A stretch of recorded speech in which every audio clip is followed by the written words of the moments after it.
And at this point where we are entering a new market cycle, Yeah. of course you know that there's a lot of challenges. Sabi nila, what's going on with the Philippine market is getting badder or what? No, it's not. It's nothing to do with that side of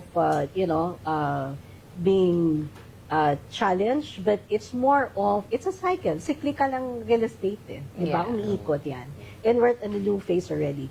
So it's also very timely that I have to think, being someone who've been there for 3 decades, I have to think what should be done now? How should investor poise themselves when they start again the journey or they continue the journey of investing? Dapat muna matuwid yung direction. And that is through the property decision.